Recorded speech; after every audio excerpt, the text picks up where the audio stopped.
Eu quero falar sobre um tema que quando a gente vira essa chave, a gente rompe de forma sobrenatural. Mas enquanto não tocamos nesse ponto, a gente não experimenta algumas coisas que Deus tem reservado para nós. Quero falar nessa manhã sobre coerência. Alguém pode repetir isso comigo? Diga: eu preciso de uma fé coerente. Eu preciso de uma jornada de fé coerente. Essa mensagem nasceu de uma conversa com o Lê ontem, no final da noite. Terminei de madrugada essa palavra. Quando eu estava me despedindo aqui, eu falei: cara, vai ser incrível amanhã, vamos incendiar os voluntários, vamos gerar expectativa na igreja. Aí ele falou: a gente tinha que criar uma hashtag com quem está vindo para a igreja, hashtag vai no mercado, mas não vai na igreja. Alguns já pegaram.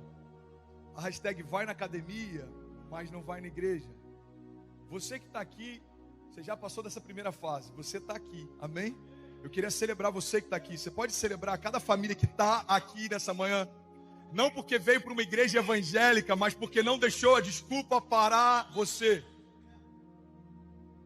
Eu sei que alguns vão começar a desconectar agora, alguns pontos de audiência vão cair, mas eu queria deixar algo bem claro para você. Você que nos ouve agora, porque além de estar na igreja, tem edificado a sua fé, glória a Deus. Você que nos ouve porque no lugar que você está, no país que você mora, não tem uma igreja que você ainda faz parte, glória a Deus. Mas você que está usando o fato da igreja online, uma desculpa para não ir na igreja, mas não deixou de fazer nenhuma outra coisa na tua vida diária, desculpa, mas é incoerente a fé que você carrega. É incoerente estarmos num ambiente como uma academia, em que está todo mundo com uma temperatura corporal alta. E na igreja, por que você não vem? Pastor, sabe como é? Eu estou evitando um pouco contato. Não, na verdade você precisa evitar desculpas. Porque não é o contato que está te parando, são as suas desculpas que já te pararam, você nem percebeu. Você está comigo? Amém? Talvez não seja para 95% de quem está aqui, mas para alguém vai ser. Então a gente celebra como se não fosse para a gente e está tudo certo. É para alguém que está do meu lado, para mim não é. Amém? É fácil, só você perceber. Quando uma pessoa quer dizer que não é para ela, ela sempre celebra. Tipo, não é comigo, não é comigo. Então vamos manter esse nível. Eu preciso de pelo menos 30 incendiários comigo. Tem algum incendiário aí, pelo amor de Deus? Eu quero falar sobre coerência, irmão, porque tem muita gente deixando de viver o milagre porque se tornou bom em dar desculpas. Ou você vive milagres, ou você vive desculpas. Ou você vive milagre, ou você vive o seu medo. Ou você vive milagre, ou você vive qualquer outra coisa. Milagre não divide espaço com ninguém. Milagre é Deus fazendo algo impossível. E para isso, o que eu preciso fazer? Eu preciso fazer o possível. Quando eu honro o natural, eu vivo sobrenatural. Só que quando a minha jornada é incoerente, eu nem faço o natural e eu estou esperando que Deus faça o sobrenatural. Eu preguei sobre isso na quinta-feira, o milagre de Lázaro. Jesus para diante do túmulo de Lázaro. Jesus poderia dar uma palavra e aquele túmulo ele ser implodido. Jesus poderia dar uma palavra e aquela pedra sair rolando sozinha, mas ele não fez isso. Jesus para diante do túmulo de Lázaro e ele convida o povo. Cara, pega essa chave em nome de Jesus. Ele convida o povo a participar do milagre que ele iria fazer. Qual é a participação da criação no milagre de Lázaro? Algo que qualquer pessoa conseguiria fazer. Jesus fala: rola a pedra. Depois que o povo rola a pedra, então Jesus fala: Lázaro, vem para fora. Irmão, olha para mim em nome de Jesus. Jesus não rola pedras, Jesus ressuscita mortos. Tem coisas mortas que ainda não ressuscitaram por conta de pedras que você ainda não rolou. E está dizendo, por que Deus ainda não moveu o sobrenatural? Porque você precisa mover o natural. Você precisa crer e mover o natural. Essa igreja não começaria se nós não alugássemos uma sala dentro de coworking e a gente começasse, irmão. Você não estaria aqui se você não colocasse a chave da ignição no teu carro, colocasse as crianças dentro do carro e viesse para cá mesmo com sono, talvez mesmo cansado, talvez mesmo sem querer vir. Tem momentos que a gente faz mesmo sem querer, mas quando termina a gente fala: ainda bem que eu vim. Alguém já viveu isso em algum momento? Uau, ainda bem que eu vim, Jesus. Alguém pode dizer isso essa manhã? Ainda bem que eu vim, Jesus. Seu casamento não vai acontecer se você não pedir a tua noiva em casamento, não colocar um anel no dedo dela. Mas depois que você casar, o teu casamento não vai se manter se você não cuidar dela, se você não proteger ela, se você não prover sobre ela. Tem muitos casamentos que estão terminando não porque a esposa não ama o marido ou porque o marido não ama uma esposa, mas porque tem muita gente que não sabe nem para onde vai. Irmão, casamento da parte da mulher em relação ao homem é uma submissão. Não é que o homem manda e a mulher faz. Significa que essa família tem uma missão e a mulher coopera com ela. Quando a palavra fala sobre submissão, é a mulher cooperar com a missão que o marido tem. Qual que é a missão que o marido tem? É empoderar os filhos, é abençoar a casa, é prover, é proteger, é guardar, é cuidar. Tem muita gente que está preferindo sair desse casamento. Por quê? Porque mulheres falam para nós, pastores, como eu posso me submeter à missão de alguém que não sabe a missão que tem? Como eu posso cooperar com alguém que não sabe para onde está indo? E aí você fala, é sobrenatural. É o inimigo que está furioso. Não, irmão, é você que não está sabendo governar bem a tua própria casa. Honra o natural, viva o sobrenatural. Real life, faith is action. Fé é uma ação. Fé é ação. Fé não é romantizar ideias a respeito de Deus. Fé não é uma ideia a respeito de Deus. Fé é ação. Eu lembro de algo que a Madre Teresa falou uma vez, eu já comentei sobre isso tempos atrás. Um repórter foi no leprosário que ela estava, ele ficou impactado com tudo que ele viu, com o cheiro, com as coisas, com as pessoas. E ele disse, eu não faria isso nem por $1 milhão. E ela respondeu, eu também não. Eu não estou aqui pelo que eu recebo, eu estou aqui pelo chamado que eu já recebi. Então ela dá passos naturais, e milhões de pessoas vivem algo sobrenatural. Mas ela precisou sair do conforto e ir para o propósito. Ela precisou sair do lugar cheiroso e ir para um lugar que fede. Irmão, existem milagres que não vão acontecer enquanto nós não sujarmos as nossas mãos, enquanto a gente não sair de um lugar confortável e se envolver com aquilo que não é confortável, mas é eterno. Deixa eu ser sincero com você, irmão. Quantas noites eu já abri mão de descansar para preparar uma mensagem ou para orar por você, para que você tenha um encontro com Deus? Quantas vezes eu já fiquei doente anos atrás, agora eu evito fazer isso, mas já fiquei doente várias vezes anos atrás, porque sai de uma pregação, entra em uma ministração, e entra num gabinete, e entra numa conferência, e entra num projeto, e entra numa reunião. Mas por que a gente se gasta? Porque existe um valor eterno que dura mais do que tudo aquilo que é passageiro, que é fútil.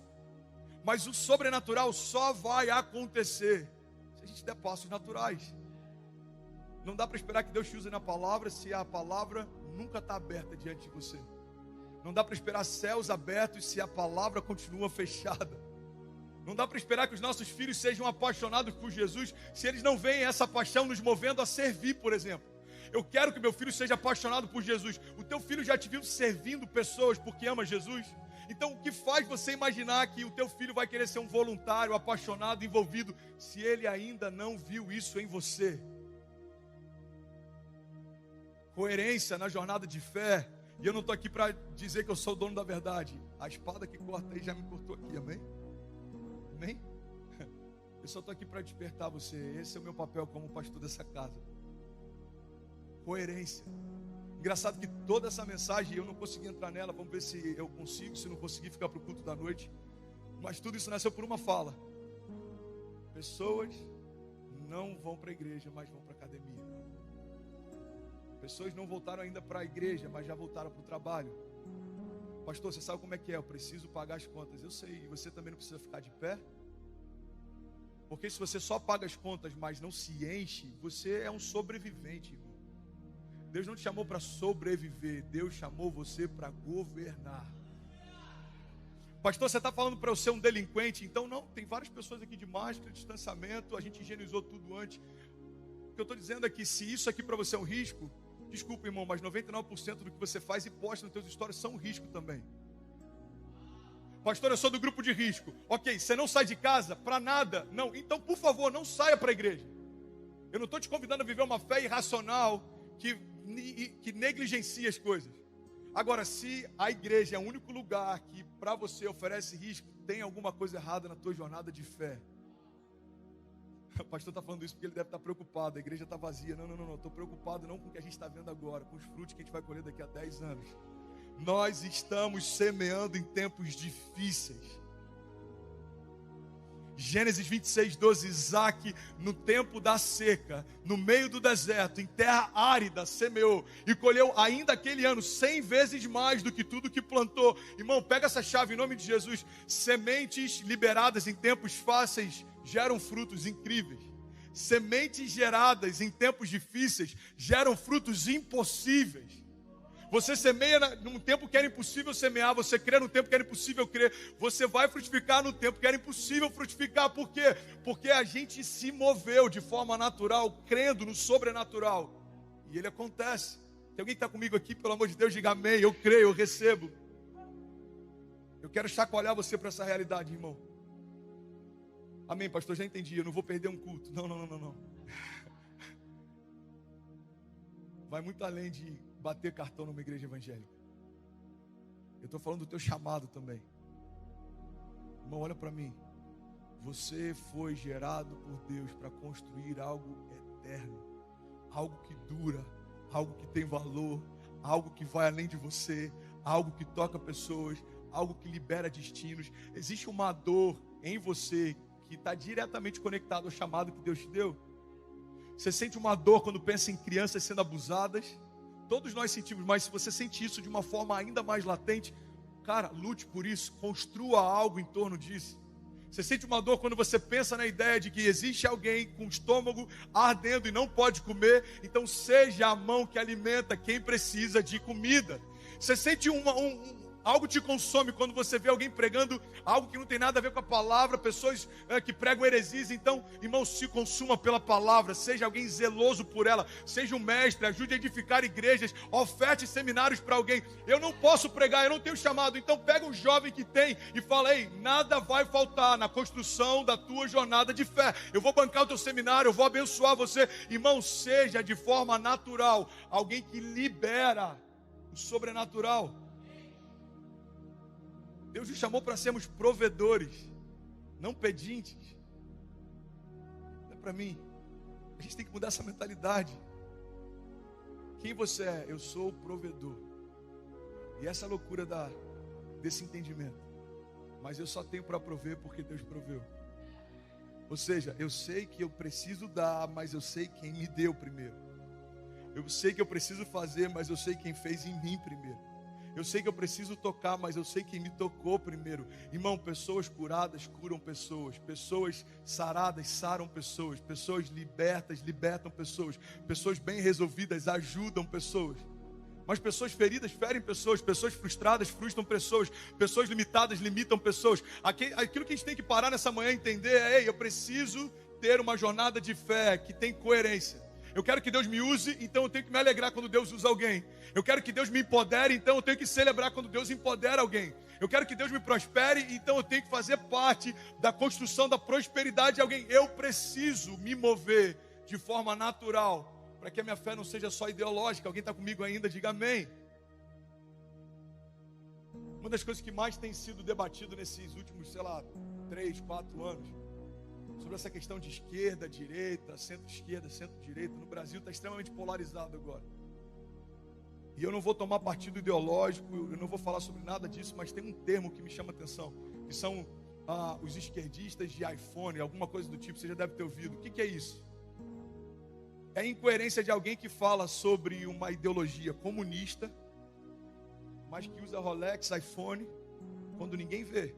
Come em boteco em meio a campanhas políticas, mas está em aviões particulares e resorts, quando ninguém vê. Tem problema ter um Rolex? Não, eu sonho com um dia eu vou ter. Alguém pode dizer amém? Você, se gosta, pode ter também, irmão. O problema é se eu falo contra, mas desejo no meu íntimo.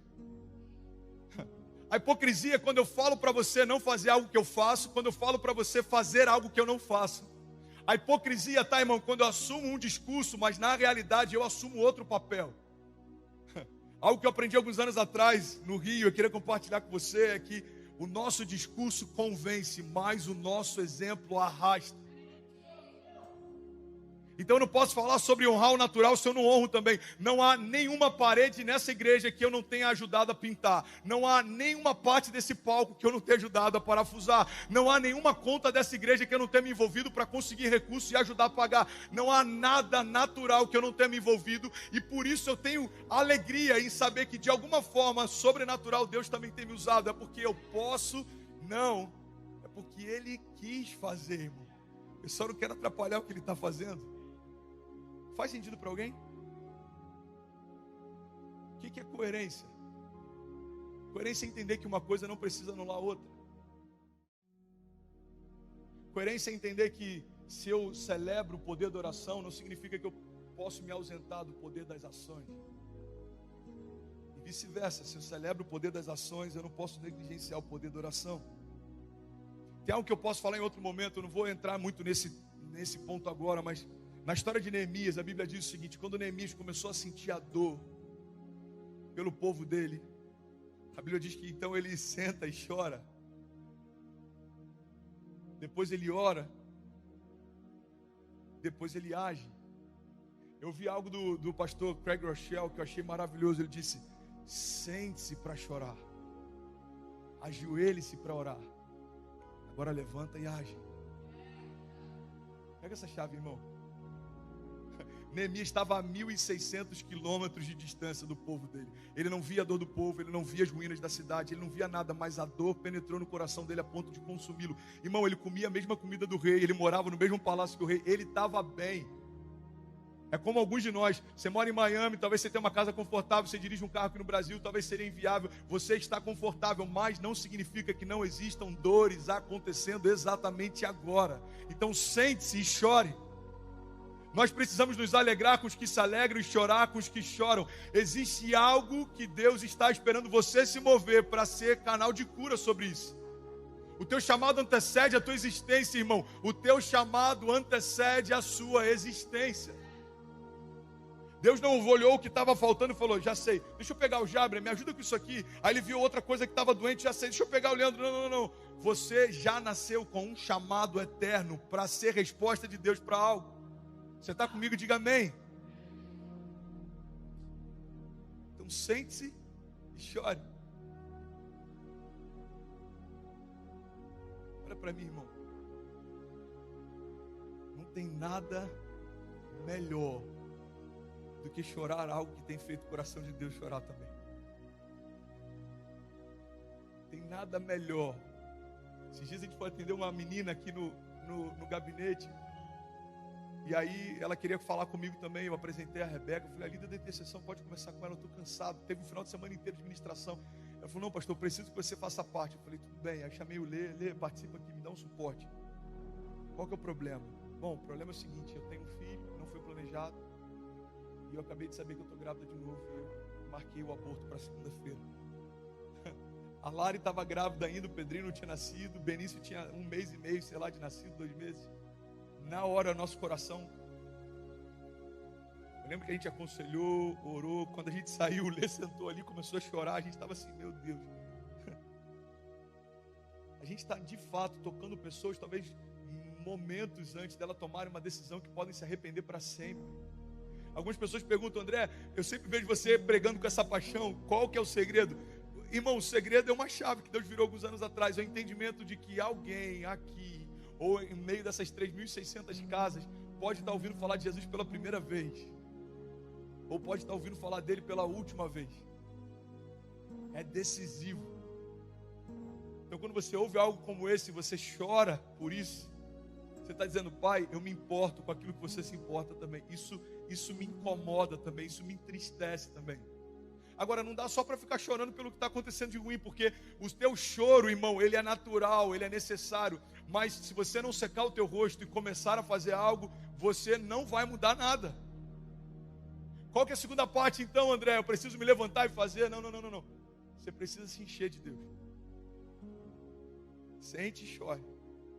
Se ajoelhe e ore. Jesus, irmão, ele dá o comissionamento para os discípulos. Vocês estão comigo? Alguém tem esse sinal de Deus? Eu sinto uma atmosfera de temor nessa manhã tão poderosa. Deus está ativando ministérios aqui para sempre. Eu creio nisso. Uau. Jesus, ele fala, olha, vocês vão por todo mundo, vão pregar o evangelho para toda criatura, vocês vão batizar no meu nome, vocês vão fazer isso, isso, aquilo. Mas ele diz, mas permaneçam até que venha sobre vós o revestimento de poder. Irmão, em outras palavras, Jesus está falando, ei, vocês vão falar de mim para todo mundo, está tudo certo, fique em paz, mas não fala de mim sem antes ser cheio de mim. Ele fala, vocês vão, mas permaneçam até que.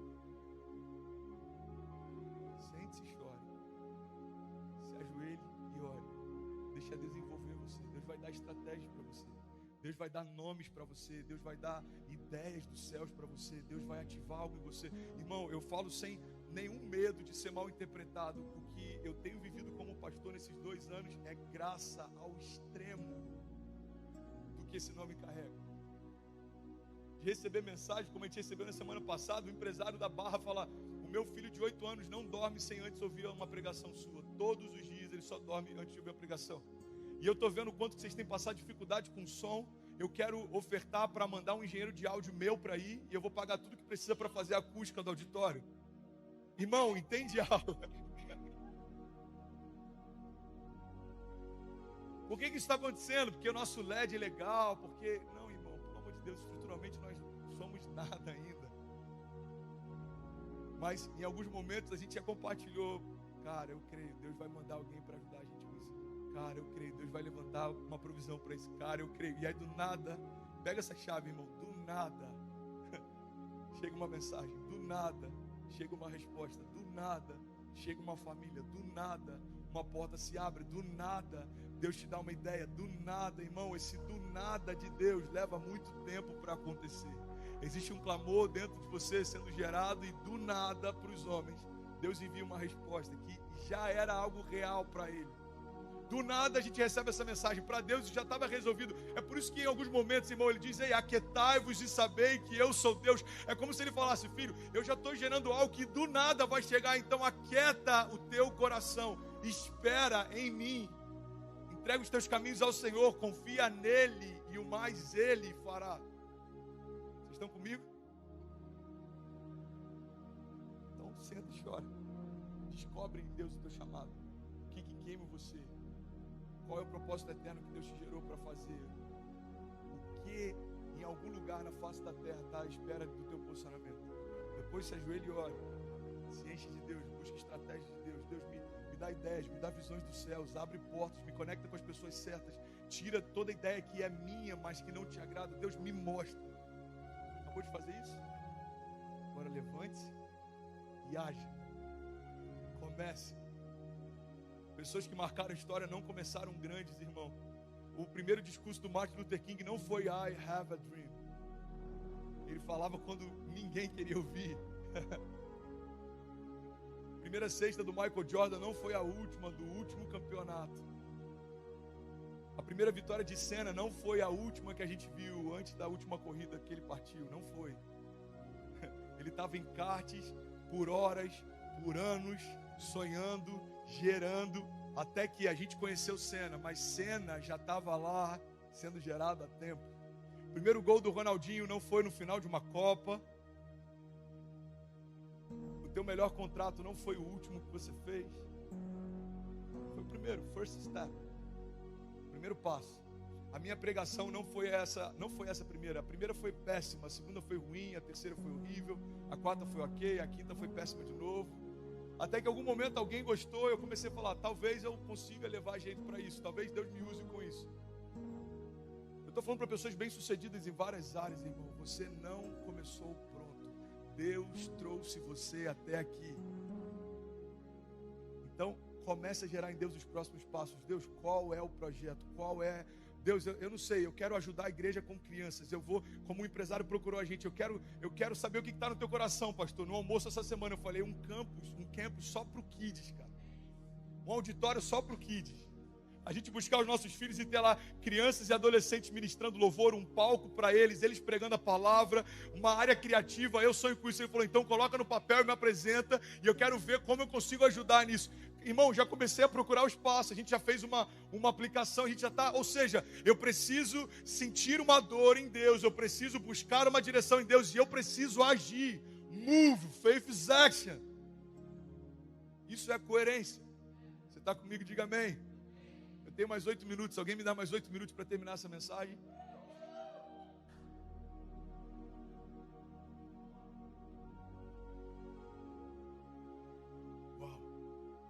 Coerência. Tem uma história que diz que uma vez foram perguntar para um sábio o que era mais importante na jornada de fé: tempo de oração ou tempo de leitura da palavra? A resposta dele foi sensacional. Ele falou: pergunte para um pássaro qual asa é mais importante para ele, a direita ou a esquerda? Irmão, coerência é entender que uma coisa não precisa anular a outra. Eu quero fazer dinheiro, faça, mas construa algo eterno também. Eu quero ter tempo de qualidade com a minha família, tenha, mas tenha tempo de qualidade com Deus também. Eu quero cuidar do meu corpo, cuide, mas não faça dele o teu altar de adoração. A gente é muito polarizado. Pastor, eu entendi isso, então quer saber, eu não vou nem mais dar dízimo, eu não vou dar mais oferta, eu vou pegar alguém pobre que precisa, eu vou fazer. Não, irmão, você não precisa ferir um princípio para poder ser generoso. Seja fiel nos dízimos, seja generoso nas ofertas. O que eu mais ouço, cara, eu não estou indo porque eu estou tendo tempo de qualidade com a família. O que eu mais vejo, pessoas que negligenciaram a presença, o envolvimento, o serviço, o propósito, usam como desculpas o tempo com a família, mas algo natural não se sustenta se não tiver uma base sobrenatural. Tempos depois o casamento está em crise, problema com os filhos, aí como é que faz? Recorre, quer em dias reconstruir algo que negligenciou por anos. Pastor, me ajuda, o que foi? Meu casamento está em crise. Mas vocês não saíam para jantar todo dia? Um jantar não sustenta um casamento, irmão. Um passeio no parque não sustenta a criação dos filhos. Existe algo que é tão importante quanto em alguns momentos, mas no início é mais importante do que qualquer coisa. Se chama fundamentos. Jesus dá um exemplo de duas casas, dois construtores. Um deles edifica com os fundamentos sobre a rocha e outro sobre a areia. Vocês estão comigo ainda? Diga amém. Olha para cá, não perde isso, irmão. A Bíblia diz que eles terminam. E não diz em que tempo cada um terminou. Eu imagino que aquele que negligenciou os fundamentos terminou mais rápido. Porque enquanto está um cavando, o outro já está aí subindo. Enquanto tem um cavando para baixo, tem outro crescendo para cima. Provavelmente ele economizou, porque grande parte do gasto de uma construção, quem trabalha com a área sabe disso, está nos fundamentos. Só que não é estético, não é visível. Ninguém toca, ninguém elogia. Não é como o ladrilho do banheiro, não é como as cadeiras da mesa do jantar. Ninguém vê. Só que a grande verdade é que se ele não for bem fundamentado, nada do que você coloca depois se sustenta. Então ele diz, olha, então vieram ventos fortes. E aquele que edificou com fundamento sobre a rocha permaneceu. E a outra casa se desfez. Irmão, olha para mim em nome de Jesus. Não importa como começa, mas é como termina que importa. Às vezes a gente está indo rápido, a gente está feliz porque está construindo, edificando, ganhando dinheiro, e a gente está passeando. Ei, mas é como termina que conta. A gente precisa construir a nossa casa, a nossa jornada de fé com base firmada em fundamentos eternos. Eu ganho dinheiro sim, mas o meu coração é quem tem dinheiro. O dinheiro não me tem. Eu tenho liberalidade para abençoar. Eu passeio com a minha família sim, mas em algum momento eu vou abrir mão de um tempo de família e levar minha família para servir a Deus. Irmão, pega essa chave. A oferta precisa partir de um pressuposto. E esse pressuposto é: eu abro mão de algo que tem valor para mim, para oferecer para Deus. Olha para mim, olha para mim. Essa chave pode mudar a história de alguém. E eu não estou falando só de dinheiro, eu estou falando de tempo, serviço, coração, envolvimento. Amém? Você está comigo? O que é uma oferta? Oferta é como aquele vaso de alabastro que foi quebrado. Tinha valor, preço de 1 ano de trabalho. E ela quebra aos pés de Jesus. Os religiosos olham e falam: isso é um desperdício. Jesus olha e fala: isso é adoração. Porque daqui a alguns dias vocês vão me procurar para me perfumar e não vão me encontrar mais. A Bíblia diz que dias depois, Jesus foi morto, sepultado, mulheres vão com perfumes. Eu tive lá, irmão. Mulheres vão com perfumes e quando chegam lá, o túmulo está vazio. Então, os anjos falam: por que procuram entre os mortos aquele que vive? Elas fizeram a coisa certa, mas no tempo errado. Jesus não estava mais lá. A questão não é só sobre o que a gente faz, irmão, mas é como a gente faz, em que momento a gente faz. Pastor, eu só quero me envolver com a faculdade. Quando eu terminar o college, eu quero casar. Depois que eu casar, eu vou construir minha casa. Depois eu vou me envolver. Irmão, a palavra diz: não diga amanhã faremos, amanhã compraremos, porque você não tem um amanhã. Deus te deu o hoje. Então diga: se Deus permitir, amanhã faremos. Se Deus permitir, amanhã compraremos. Se Deus permitir. Você está comigo ainda? Diga amém. Então olha que louco isso, irmão. Isso é muito poderoso. Os hipócritas daquela casa, que tinham muito mais do que aquela mulher, disseram: isso é um desperdício. Por quê? Porque o coração dele estava só naquilo. A Bíblia diz: aonde está o teu tesouro, ali estará o teu coração. Irmão, eu acredito que talvez em algum armário da casa daquele cara existiam inúmeros outros frascos de perfume como o dela. E eu acredito que na casa dela talvez aquele fosse o único. Não tem a ver com quantidade. Quem é mesquinho com tempo com Deus não é porque falta tempo, é porque falta vontade. Quem é mesquinho com ofertas para Deus não é porque falta dinheiro, é porque falta gratidão. Nunca foi falta de tempo, nunca foi falta de dinheiro, nunca foi falta, irmão. A gente tem que ser coerente. Aquela viúva que chama a atenção de Jesus, ela deu centavos. Alguns historiadores fizeram um cálculo e proporcionalmente o custo de um funcionário no templo para ajudar nas contagens dos recursos custava mais do que a oferta que ela deu e o tempo que levaram para contar. Irmão, o que ela deu não tinha a ver com algo monetário, mas tinha a ver com a essência da oferta dela. Então, voltando a esse princípio, você está comigo ainda? Diga amém. Pastor, então você está dizendo para eu abrir mão de tempo de qualidade com a família para servir a Deus? Não, eu não estou te chamando para ser um workaholic gospel. Não é isso. Mas é bom sim você em algum momento abrir mão de algo que é precioso e falar: eu te entrego o meu melhor. É a minha primícia. É o meu primeiro. O meu primeiro. Êxodo 13, eu preguei sobre isso na quinta, o princípio do primeiro. Deus fala: separa para mim o primogênito de todos os filhos e de todos os animais. Me dá a primeira parte. Pega essa chave, vou finalizar aqui, irmão. Imagina se você pegar o primeiro final de semana de cada mês e com a sua família servir a Deus de alguma forma. Não, pastor, então eu vou passear e quando sobrar tempo. Não. Irmão, Deus não está falando de sobras. Deus está falando da primeira parte. Não é, eu vou passear, eu vou comer, eu vou jogar bola, eu vou no churrasco, eu vou no shopping. Se sobrar tempo, eu apareço no final do dia. Não. Deus, eu separei esse dia para você. Minha casa está aqui, meus filhos estão aqui. O que precisa fazer?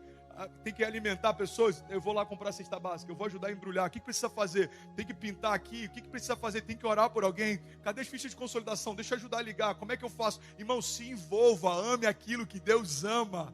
Dê o teu melhor. A oferta é abrir mão de algo que tem valor para você. Esse relógio eu não gosto mais, então esse eu vou dar. Esse tênis eu não gosto mais, então esse eu vou dar. Esse tempo eu não vou usar mais, então esse tempo eu vou dar. Não. Isso são sobras. Você já parou para pensar? Eu vou usar um exemplo prático agora, porque dinheiro todo mundo entende, irmão. Que numa igreja que tem uma média de $7 por pessoa, o que a gente está dizendo para Deus é que o tip que a gente dá no nosso almoço de domingo é superior à oferta que a gente entrega aos pés dele. Irmão, pelo amor de Deus, olha para mim, eu não estou preocupado com o que cada um vai dar, é Deus quem paga as contas, amém? Ele já levantou alguém com $19 mil para o Kids lá do Mato Grosso, nunca pisou nessa casa. Levantou o empresário do Rio agora, vai ajudar com um projeto acústico. Eu não estou dizendo que a gente precisa, porque as contas Deus sempre paga. O que eu estou dizendo é que vocês e eu e a minha casa e a sua casa, nós precisamos nos envolver mais com aquilo que Deus se agrada. Ele morreu pela igreja, então viva por ela. Jesus morreu pela igreja, viva por ela. Isso é coerência. O que é incoerência, pastor? É cantarmos de olhos fechados, em plenos pulmões. Eu abro mão dos meus sonhos, eu abro mão dos meus planos, eu abro mão da minha vida por ti. Irmão, se Jesus já morreu pela igreja, você não precisa morrer por ela. Viva por ela. Viva por ela. Viva por uma causa, queime por uma causa. Como eu posso então servir a Deus? Você serve a Deus servindo pessoas.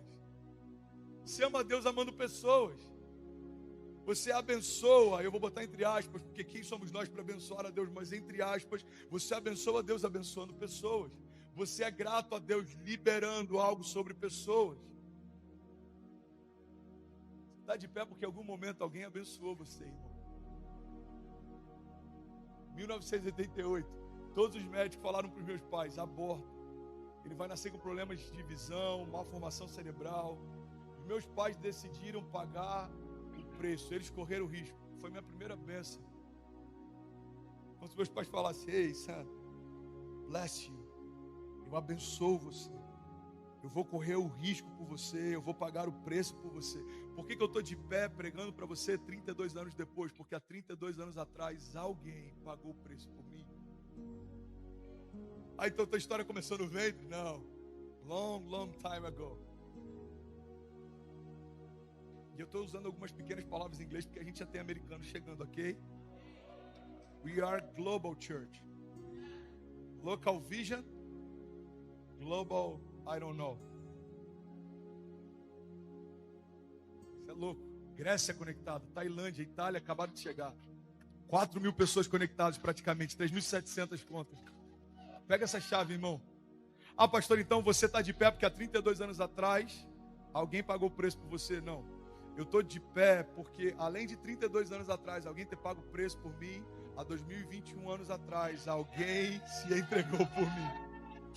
Irmão, eu respiro porque Ele vive, eu me movo porque Ele vive, eu tenho porque Ele me deu, eu posso porque Ele me deixa fazer, todas as coisas são possíveis. Aqueles que creem, é a nossa fé que nos sustenta, que nos move, que nos abençoa. Nós só amamos porque Ele nos amou primeiro.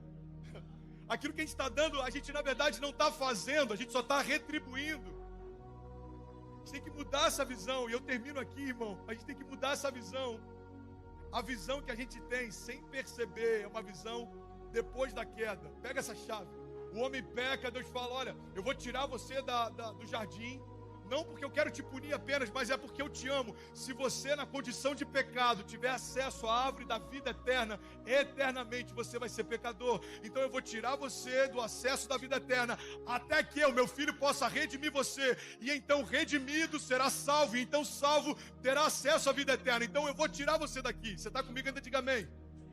E a partir de agora, a mulher vai sentir dores, contrações, dores de parto. E você vai comer do suor do teu trabalho. Irmão, pega essa chave. O princípio pós-queda é: você come se plantar. Se não plantar, não tem. Se não plantar, não come. Se não plantar, não colhe. Mas isso é pós a queda, irmão. Nós estamos no tempo da graça.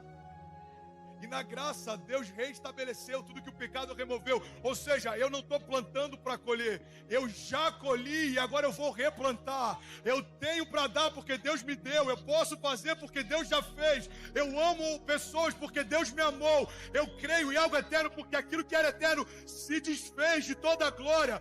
O único Filho de Deus se tornou um homem, para que todos os homens pudessem ser feitos filhos de Deus. Eu sou justo porque aquele que não cometeu pecado se fez pecado por mim, para que eu fosse feito justiça de Deus. Eu sou sarado porque a cura se fez doente. Eu sou liberto porque a liberdade se fez escravo. Eu sou o filho. Alguém pode declarar isso em nome de Jesus? Declare isso, diga: eu sou o filho.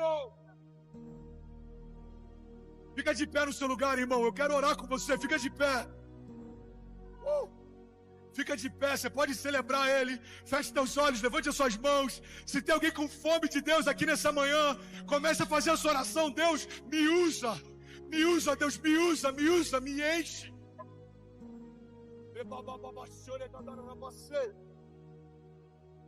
Me usa, Jesus. Usa-nos, Deus, aviva-nos, Deus, aviva-nos. Liberta-nos, Deus, liberta-nos. Liberta-nos de toda incoerência, liberta-nos de toda hipocrisia, de toda mentira, liberta-nos de todas as desculpas. Nós não queremos mais desculpas, nós queremos você, Jesus. Nós queremos você, Jesus. Muda a nossa semana, Pai, muda a nossa casa, muda a nossa vida, transforma os nossos pensamentos, lava o nosso coração, Jesus, lava o nosso coração, Jesus.